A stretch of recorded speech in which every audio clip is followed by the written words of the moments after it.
Hello, good evening, everyone. My name is Simon Misiewicz, and I'm from Optimise Accountants, and I will be sharing my screen any minute once I learn how to use this new system. Oh, and it's echoing as well. So good evening, everyone. My name is Simon Misiewicz, as I have just said. Not sure why I have to repeat myself, but here I am. A good afternoon, good evening, good morning, depending where you're listening from. I've got a couple of international people that have been watching me on YouTube late. So whatever time of day it is, hello. I, as usual, going to be talking about property tax with you this evening. And as always, we have a great agenda lined up for you. So let's go ahead and see what we're going to be talking about. So one of the key focus I always do is look at capital gains tax or some other types of tax. And last week I did capital gains tax, and I focused very much about the levels of tax you might have and how you might be able to mitigate it. Well, I thought I'd do something very, very differently this time around. And that is to look at things like private residency relief and lettings relief as well. But before I do that, I need to just hop off for a brief second, only because I've just realized that my water is just across the room from me and annoyingly just inches from my reach. So I'm just going to grab that.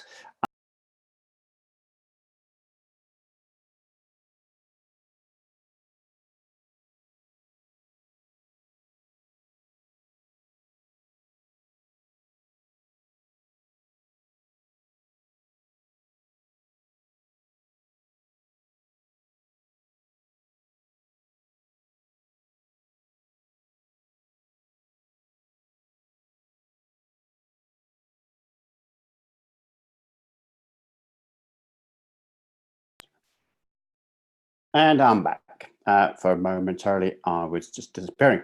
So as I say, we're going to be talking about CGT, private residency relief and lettings relief, and how you might be able to reduce your capital gains tax altogether.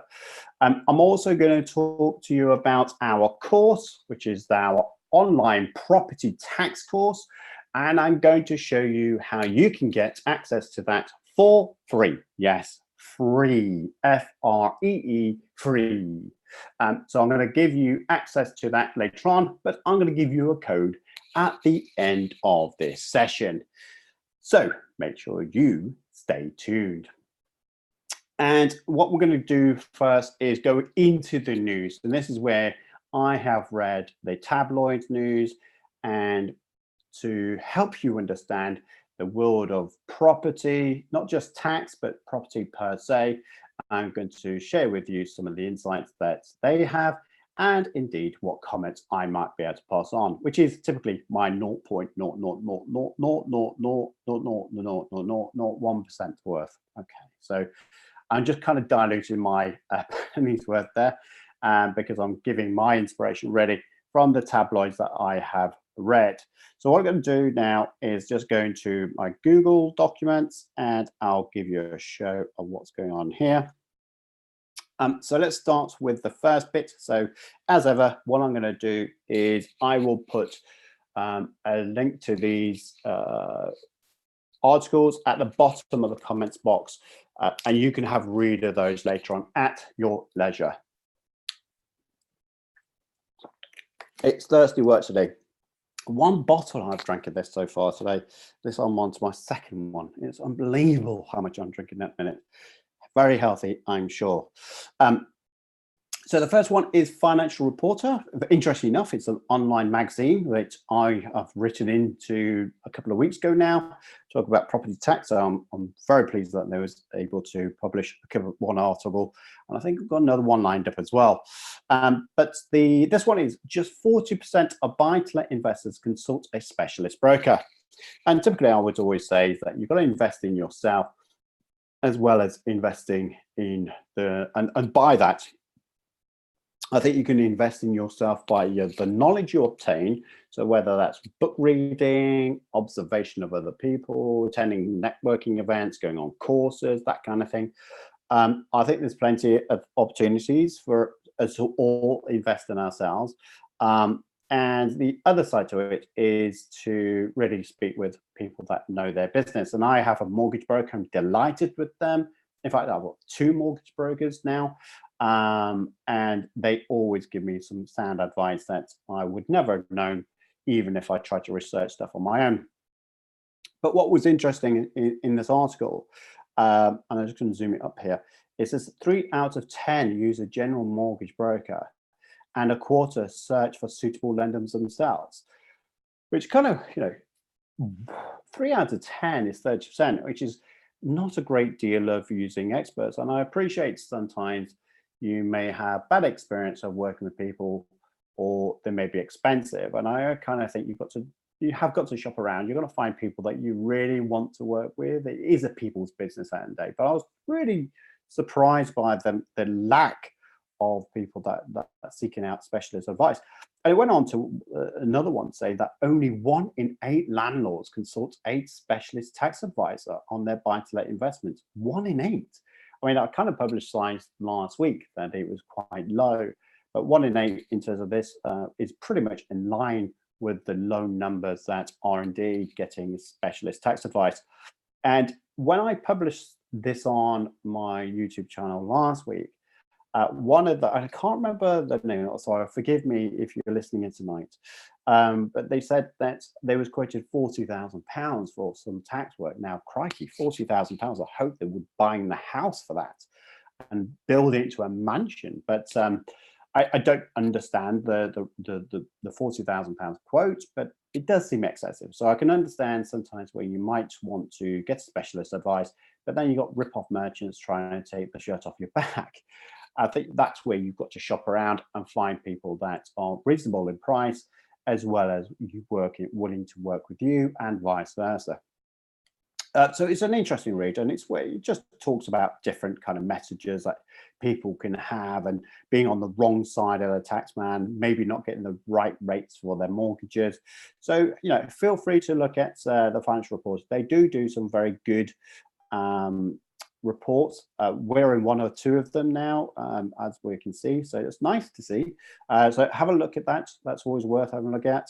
The second article that really caught my eye, which is This Is Money, and I think 1 in every 2 shows This Is Money is in there. So 50% of our shows, we're always reporting on what they have to say. So that's pretty good kudos, right? That they're always in there. And it was saying that the title of this is, where's the best place for your buy-to-lets? Landlords in the North and Midlands are earning the strongest rental returns. And there's a section which, again, I'm going to put in the description box below, but just take a moment to see the returns there. And it would be good to see if you concur with these rates, because some of the rates at 5, I can only imagine that these rates are single let properties. I can't imagine any of them being HMOs or service accommodation, because the returns would be significantly more than what you're seeing in front of you if you did HMO service accommodation. So I can only imagine these are single let properties, and maybe even not in the greatest conditions as well. But interesting enough, Northwest, Liverpool, Manchester, that kind of way, would you get better returns, or even in, which would surprise me, which is West Midlands, mainly I would say Coventry, because of the industry that's going on there. Really good rates. And then you've got Yorkshire, Humber, East Midlands, 5.4, 5.9%, very good. But the further south you get, and the reason that you'll see blue boxes appearing, which I was really surprised about Wales being so low. It's not because properties are more expensive in Wales, it's probably because the rents that they can command aren't as high as you probably can get elsewhere in the UK. But the reason why the blue boxes appear, especially in the south of England, obviously house prices would dictate the level of returns that you can get is going to be less than the north. It would have been nice if this article really took some more time. And by the way, I'm not dismantling this article because it's a very good article to read. However, it would be interesting to see if they could have broken down Scotland a little bit more, because I know full well that if you've got an Aberdeen, good rates there because of the oil rigs down up that way. Edinburgh, Glasgow, because of the city, maybe those rates would have been higher, and property prices in Scotland are notoriously lower. So maybe we would see 6.5% in those areas versus the rest of the out of the normal areas of commute being a lot less. So I just thought it was an interesting one, and they've got some kind of other tips in terms of why that might be the case, and some good data. I love data, as you can well imagine, an accountant really purring in themselves through this aspect. But they've also got a nice video as well. So have a look at those, that video, some of the data. And again, this article is from This Is Money. And my laptop is now going AWOL, and I'm not sure why. So if you hear this, I'm sorry. It shouldn't really go this hot at this time of night. It's not even cool. It's not even hot in this room, so apologies for that. I'm just hoping that it will stop at some point in a second. So have a look at that. This is money, and where's the best place to best for buy-to-let properties. So have a look at that. Again, I will pop the URL and some of the sections that I thought was interesting in the comments box below this video. And again, if this is something that you think is happening with your kind of property, as in the geographics, then maybe drop a comments box where you're investing and what return investments that you are getting from your portfolio. Here's an interesting one, and it's called emigrate.co.uk. And I can imagine it's for people that want to emigrate out of the UK. You only have to look outside the window, and that's good reason to leave, isn't it? They kind of, we're already into what I can kind of think is the winter months already. We're only September. We've had our 2 weeks of summer. Why are we complaining? I don't know. So this one is talk about paying UK tax on your buy-to-let investments whilst living out overseas. And there is a definite push by HMRC to get your tax from you at gross. So pretty much getting your rental and only paying you back 80% from the letting agent, and then the letting agent paying 20% over to HMRC. What's your thoughts to that? If you was overseas, do you think that would be fair? Just type in yes, you think this is fair, or no, with your reasons why you don't think paying 20% to HMRC from your letting agent is fair. It'd be interesting insights from you guys listening in. But it does talk about the, how you might have to accept that letting agents are now going to have an extra burden and start to pay that tax over. So it's worth having a read of that in terms of if you think about going abroad, you've got investments in the UK, do you really need to pay tax? The answer is yes, you will. How much of that will you need to pay? This article will be a good starting point for you to reference. And lo and behold, I'm back into the Telegraph. And interesting enough, I met one of the journalists at Telegraph just last week. Hopefully, we're going to get ourselves into a few snippets from the Telegraph, talk about property tax and property investments as a whole. So be on the lookout for Optimise Accountants being in that tabloid. But this one is tax hacks, forget stocks or buy-to-let, holiday loans are the best investments. And this from Mike Warburton. Great article, and it talks, I mean, look at that scenery. Who would not want to have an investment there, which you can just travel over there and take the family, kids, and just have a nice weekend or week over there, in fact.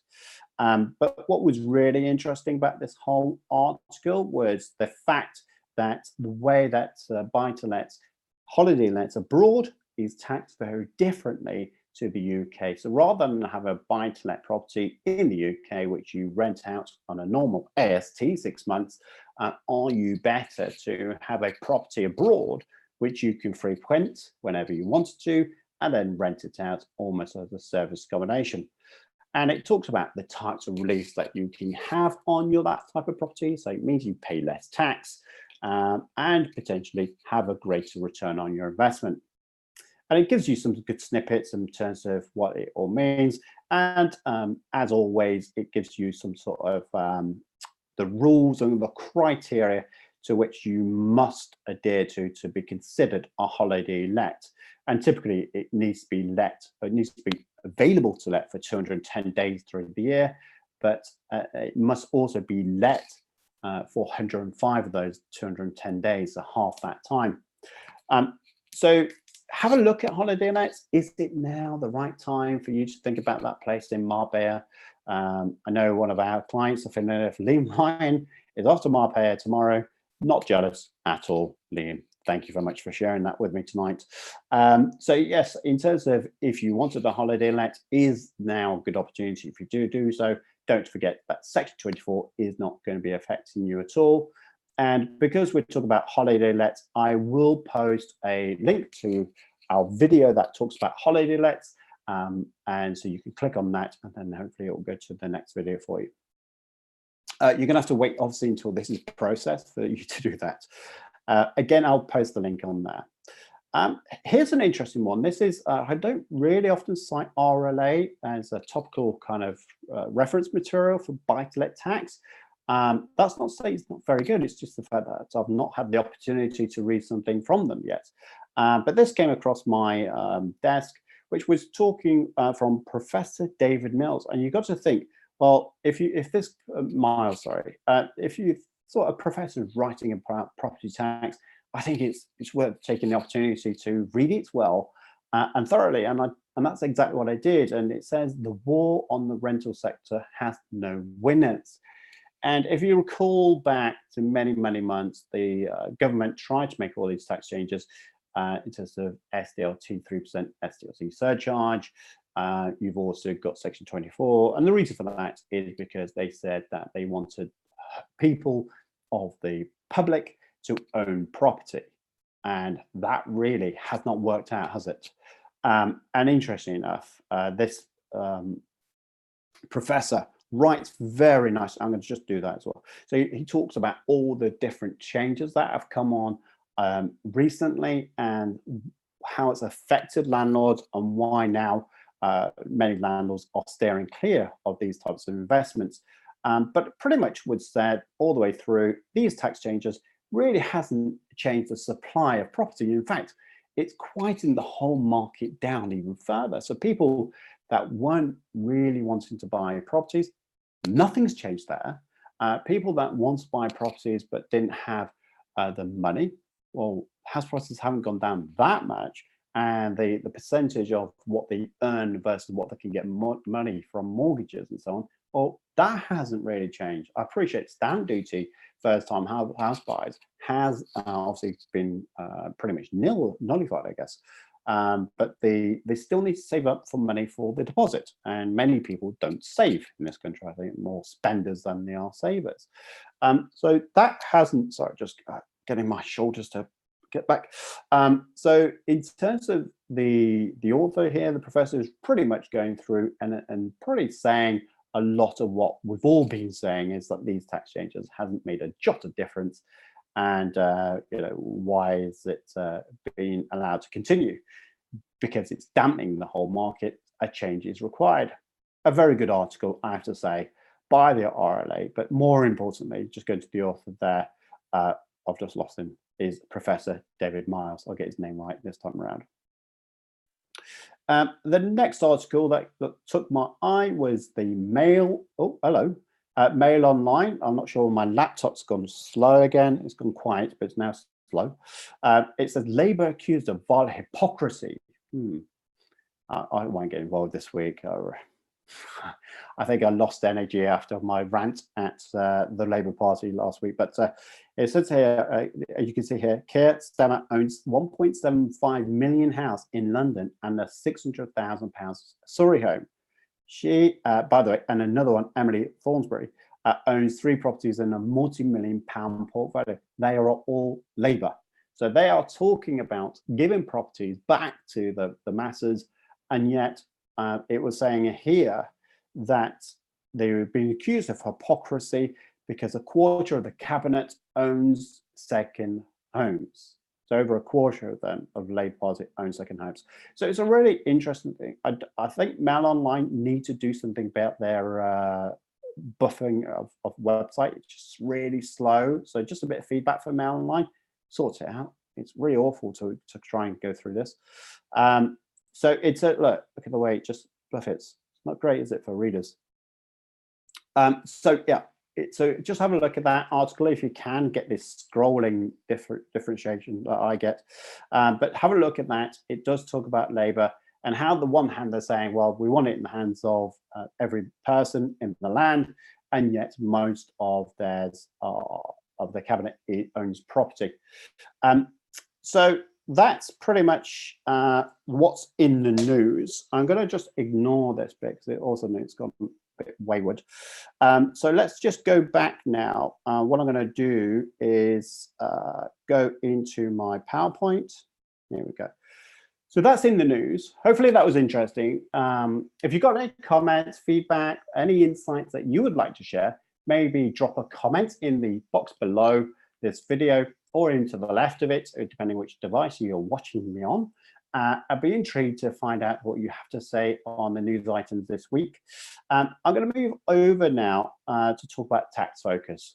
And these are the type of taxes. I'm not going to go into all these kind of the subjects you can read for yourselves, I am sure. But this week, I'm going to be focusing more again on capital gains tax. Last week, we talked about CGT, but we're going to focus even more now on the ways of mitigating CGT. So I'm just going to get that loaded up.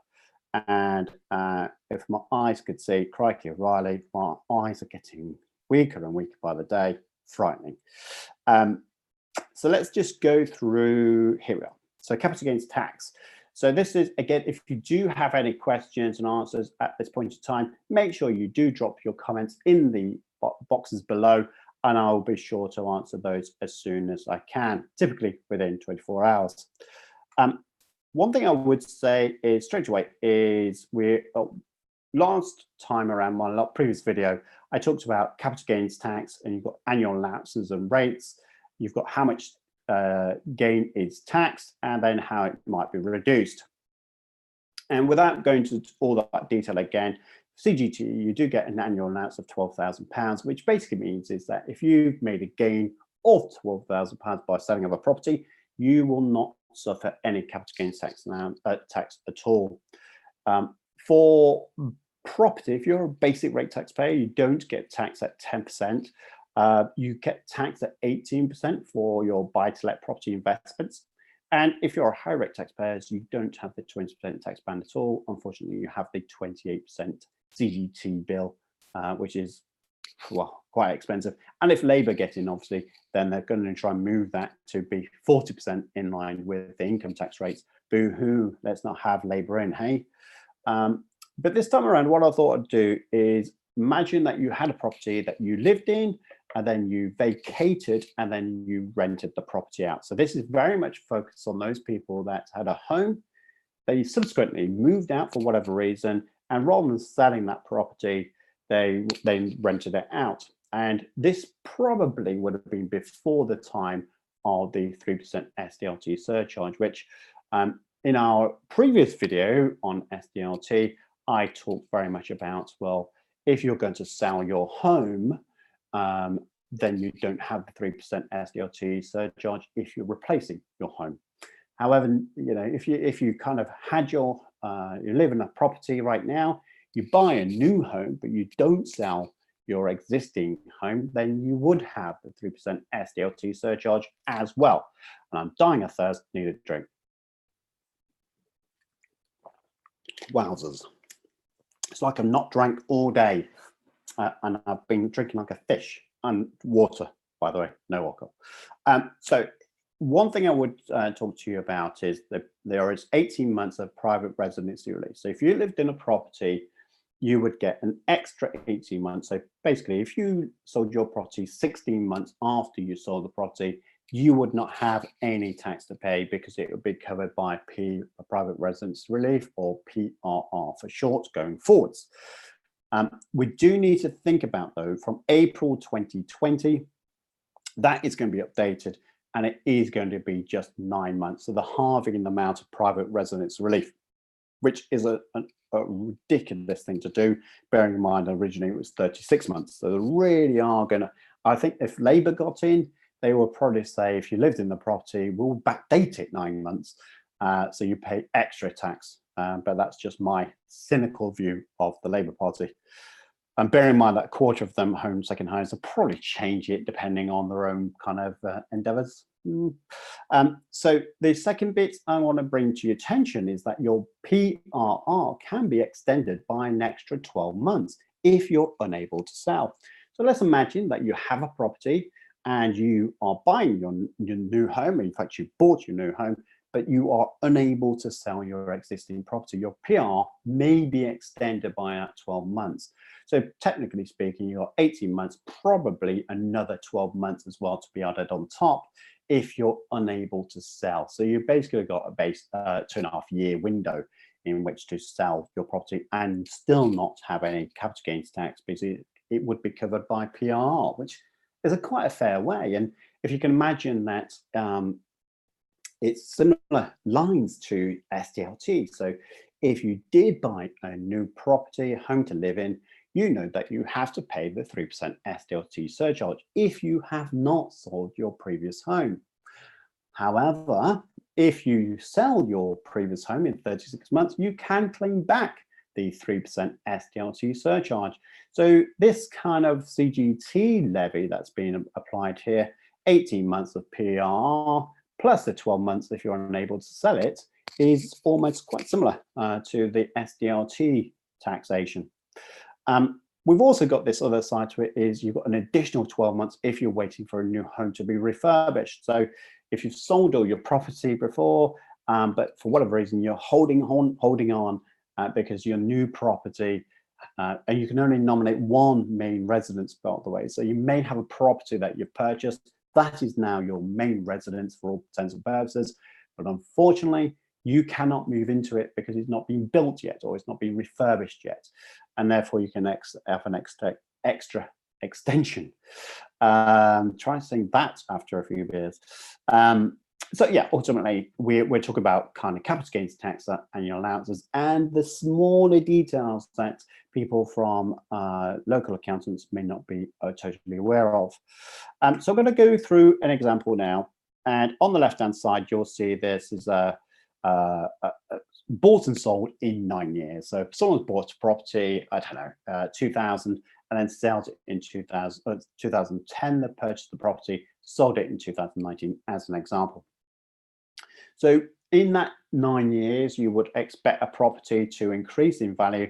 And let's imagine that they bought a property in a nice area. They got a property below market value and making quite a good profit. What we're going to try and do here is compare ourselves, whereby we've got a property on the left-hand side that we lived in for just 1 year. On the right-hand side, we bought a property, and it's the same kind of numbers here, just compare apples with apples. But we are going to say that they have got, they've never lived in the property. What you'll notice is that the purchase price, including SDLT, was £100,000. They do get annual CGT and allowances, which I said previously. So you do get CGT allowances, but on the example where you've lived in the property for 1 year, I'm just going to get, you get the private residential relief, which I've calculated for you, by the way, using our CGT spreadsheet calculator.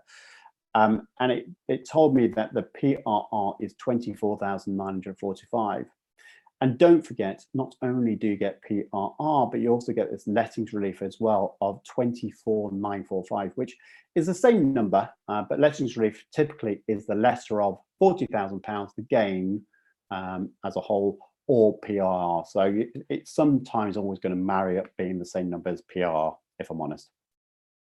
But if you've lived in the property for 1 year out of the 9, you'll notice that the gain now is just 10,671 versus £88,000 if you bought the property but never lived in it.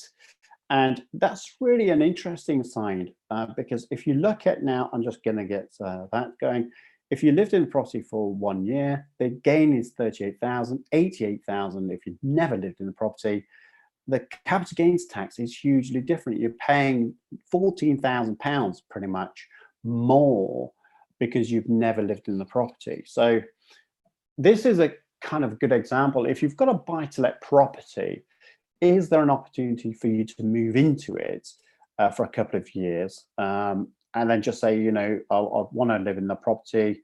It's not just for tax purposes, clearly, but other opportunities that we think, well, actually, that buy-to-let property is quite nice.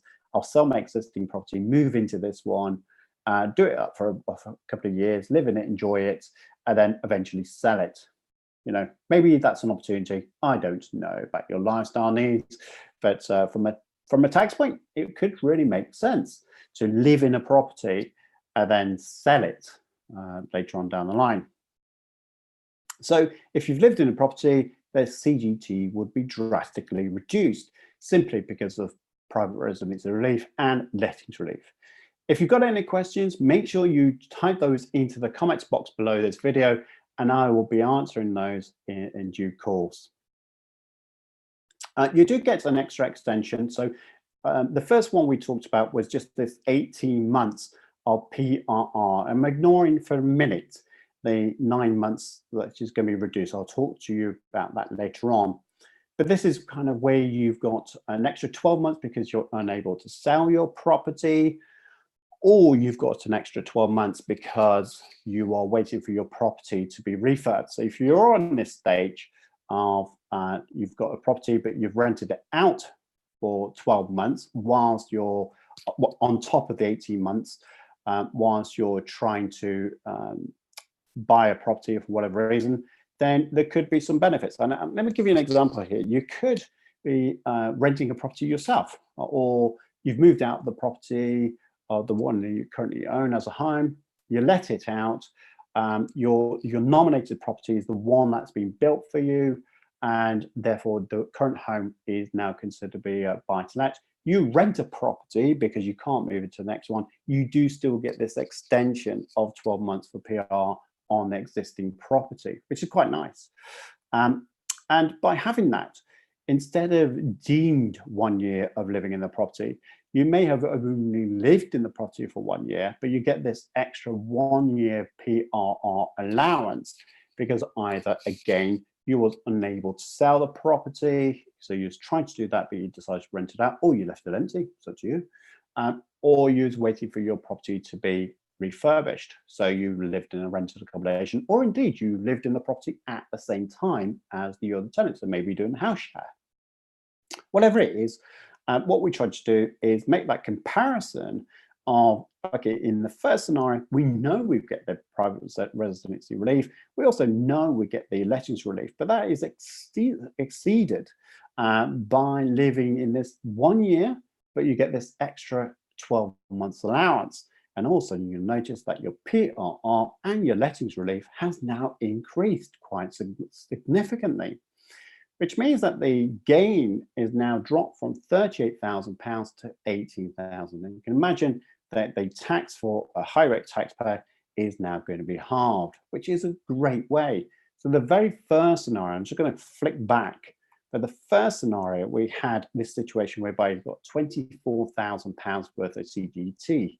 While living in the property, you've got it down to £10,000, and having an allowance of an extra 12 months because you're waiting for your property to be sold, and you could prove that, or indeed you're waiting for a property for you to move into, but it's been refurbished and you're staying in that property with lodgers, for instance, then your CGT is going to be £5,000, which is a significant drop in the tax that you'll have to pay. But I didn't want to stop there. I wanted to find out exactly how you can minimize CGT altogether. And I'm pleased to show you I've done exactly that. Again, if you have any questions, I'm going through this pretty quickly, and forgive me on that. I'm not normally this quick through my explanations, but if you do have any questions, please, please, please don't feel that you're asking questions that you shouldn't do. Any questions you have so far, please type those into the comments box below, and I will ensure that I get back to you on those. So here's the other ways of increasing PRR. This it could be whereby you've had a buy-to-let property, but you decide to move back into it. So you had a property, which is main home, you vacated that property, you've rented it out, and you decide to move back in. How does that affect your PRR? Well, clearly the time that you lived in the property would naturally increase. However, what this is saying is, let's imagine that you left the property, you rented it out, and you moved back in for whatever reason at all for 3 years. So if you left the property in 2001, you moved out, you got, well, I don't know, you rented accommodation somewhere else, and then you came back 3 years later, that gap of 3 years would be counted as PRR. So it's a great way of minimizing your CGT by moving into the property once you move back out. So you've moved out, you move back in. Any reason whatsoever, you could have it for 3 years. Now, it could be because you're touring. Bronwyn Vernicum, for instance, who's a client of ours, lovely lady, investing in property. Now she's doing this kind of world tour. Like, well, it feels like she's always on holiday, bless her, with John Vernicum. And they are getting their work-life balance. Finally, I would say, by the way, well done to you guys. And they have this extension of 3 years whilst they move back into their property, so they don't have to pay tax on it.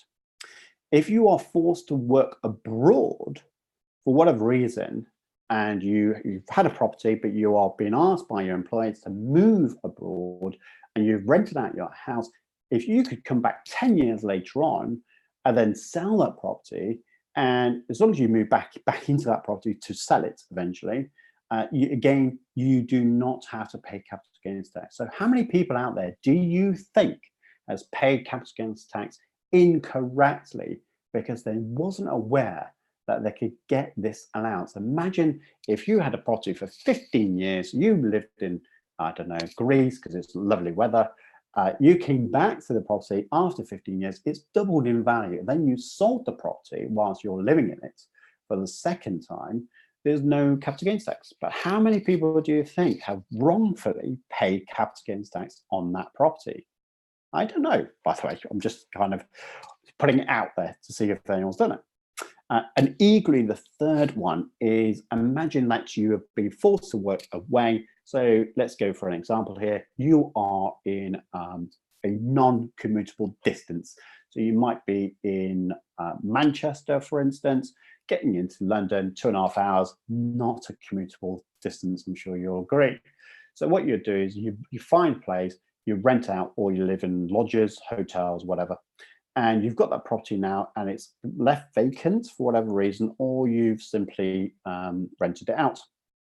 Provided that you move back into that property again and it comes back to be your main residence home, then you get that 4 years as well. So that's when you are being asked to work away from home for a period of up to 4 years, and then you move back. That period of time will also be deemed to be PRR, or private residency relief, which means hardly you should be paying any tax at all. So what I want to do, I kind of took the first scenario and say, well, if you deem to be living in the property for 2 years, let's imagine that you lived in the property for 2 years, but you've now got this deemed rate of 5 years because you moved on, I don't know, you went on holiday for 3 years, then you came back. We're going to say instead of 2 years, now you've lived in it for a deemed of 5 years. What you'll notice that the PRR is accelerated to 74,973 because of that deemed number of years that you've lived in the property, even though you haven't. Lettings relief is maxed out at £40,000, which means that there's no gain at all. Well, if there's no gain at all, there's no tax at all. So here we go, capital gains tax is now 0. So as I've always said, capital gains tax and inheritance tax are optional, but you just need to understand how you can get around to avoid these taxes. And don't forget, I talk about avoidance of tax, not evasion. So hopefully you found that useful. If you have any questions at all, make sure you drop those in the comments box below and I'll get onto those as soon as I can. Ooh, quite a bit of content there, I have to say. So hopefully you found that useful. If you did, please give me a thumbs up on the YouTube channel. That would go down a storm, and I will be very much appreciative of that. But now what we're going to do is go over to the channel YouTube, because what we're going to do is the Q&A live on YouTube to see what questions that you guys have had. So I'm going to just do that now, and I'm going to stop my share just so you can see me in all my glory. That may not be a good thing for you guys. So Yumang Patel, hey, good to see you, my friend. So if I wanted to sell my property, buy more property, similar value, is there a way to defer CGT? Yumang, it's probably worth watching my previous video. And indeed, I've put the video onto the online property course anyway. So do watch that video, it will tell you more. But if you want to sell your property to buy other properties similar value, to be fair, it's nothing to do with the similar value. It's not as though you've got a reinvestment allowance like you do in the US. And that doesn't happen here, unfortunately, in the UK. If you've sold your property, the way you are taxed is the difference between the sales proceeds, less the purchase, less the CGT allowances, less all the release that I talked about. So it's unfortunately nothing to do with how much you're reinvesting, unfortunately, unless you've got a commercial property, but that I don't think that's the case for you guys. John Simpson, I'm sure I've heard of you before, John, a long time ago. But so John's asked the question: commercial property purchase, opted to tax, tenanted to 2020, intention to convert to resi, but wow, okay. There's quite a lot going on in here. Buying a TOGC to mitigate VAT rather than 1614. Can we then reclaim all VAT on conversion? John, a lot of detail on that one, I'm afraid. Trying to answer that in one foul swoop, I'm going to fail miserably. So I'm going to leave that one there. But what I would say, it's worth getting a tax consult to work out if it is indeed a TOGC. Sometimes it is, sometimes it's not. You mentioned about converting it, so I can't imagine it is the TOGC. If you're changing the use from one thing to another, TOGC only works whereby you're keeping existing. So if you've got a commercial and you maintain it as a commercial let, and it's a genuine business, as in you've got stuff going on in there, then that's TOGC and VAT can be claimed. But you did mention about the fact that you are converting it to residential. So I think, unfortunately, it's contradictory in terms of what's going on here. So tax planning really required on that, and to get to the detail, unfortunately. You plan to retain the property once converted to two flats. Presumably, once resi, the rent is exempt from VAT and resi letting. Does property co remain VAT registered and could reclaim it on VAT running costs? Well, unfortunately, again, bit of a mismatch. If you've got a residential property, you can't claim back VAT when the property has been converted on running costs because it's exempt. So unfortunately, you would have to pay for that VAT. But I think if you've got a big project like this, getting an answer on YouTube and hoping that will do you probably is going to mess you up, if I'm afraid. So get some tax consultation on that. It'd be really good for you to do that. Yeah, apologies, I can't really answer that as much as I want to. There's so many more questions I've got in terms of the arrangement, and I wouldn't be able to go through it all in one go. So let me just have a look, see if there's, oh, sorry, we've got another one. Mr. G, hi. Mr. G said, can a VAT registered limited company reclaim VAT on a refurb, then transfer property into another non-VAT registered business within the same group companies, then rent out without charging rent? And interestingly enough, Mr. G, we have done that thing with our clients. So this might be good for you, John, actually listening into this, which might help you mitigate some of the problems that we talk about here. You could buy a property in one company and then convert it all. So let's think about commercial to residential, just to keep it all going. If you do a commercial to residential conversion, then the VAT rate can be reduced from 20% down to 5% on the build conversion costs. What would happen then is that you would decide to sell it from a flip company, if you like, in your group. So you've got a holding company at the top, you've got a flip company underneath, and what that will do is then sell that property to your buy to hold investment company, all part of the same group. And what that means is that this company sells the building over here, it becomes a 0% VAT item, and therefore it can claim back the 5% VAT as well. This investment company now owns the property, and then the running cost goes on. So it's a great way of manipulating that. I've done a video before on that question, so it's good for you to look at that. Without charging VAT on rent, well, you wouldn't have VAT on rent, because if it's residential, it would be exempt anyway, Mr. G. So hopefully that's given you that. But do look at a video that I've done previously, just do a research of commercial to residential conversion. It's on there. And I've also created another video of holding companies as well. So do have a look at that. That might give you a bit of an idea of how we've structured it for a number of our clients. Okay, so I think we're kind of making good progress here actually tonight. So I do appreciate that. One thing I would do on here, and again, what I want to just bring to your attention is here we go. So what I've got is, oh my gosh, got to get rid of this. Okay, so our free course. So what I'm going to do is I'm going to give you a link to this free course, and I'm not going to put the, oops, I'm just going to take this off for a second. But hopefully what you can see is this is your basic training on property tax. And you can watch this video. I think it just talks about me on front of the camera talking about this particular course. So you can have a look at that in your own leisure. But the curriculum, you can see at the bottom, if you scroll down through all this kind of stuff, you can see I talk about property investment Q&A, types of property you need to be aware of, and tax, getting the basics in right, Sdlt, allowable costs. This is all for free, by the way, so make sure that you register for this. Oh, yeah, it does say you have to enroll. So unfortunately, I can't even show you the example as much as I want to. But have a look at that course. That is for free, by the way, so you can pretty much peruse in your own leisure. I'm going to provide you with a code to access that course for free below this video once it's been processed. So make sure you can do that.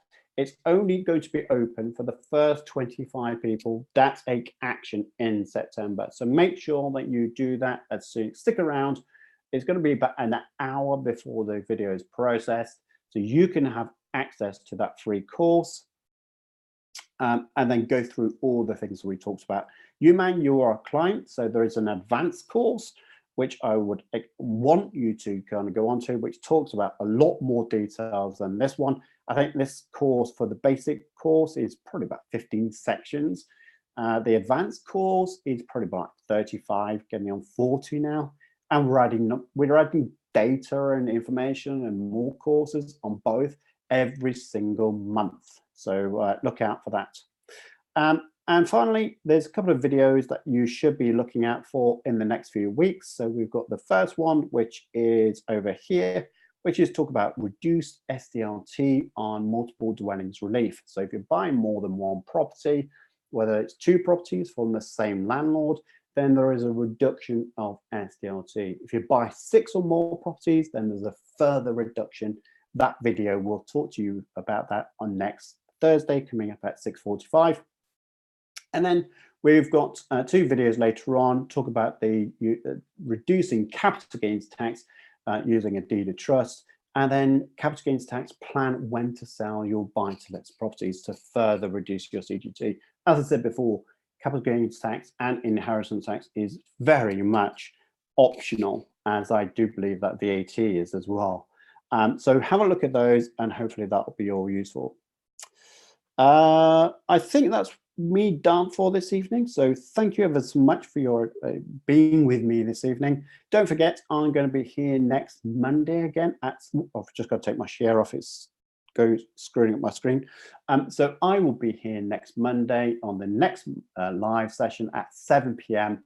So make sure you register for that and get your questions ahead of time. You can drop your questions at the bottom of the video on the promo video, and I've then got those questions at hand. So make sure you do that. And in the meantime, have a lovely weekend and get onto our free online property tax course today. It'll be around in, like I say, with 1 hour. The video link will be there, processed after this video, and you can then get onto that free property tax course for the first 25 people tonight. So thank you so much for listening, guys. See you next week.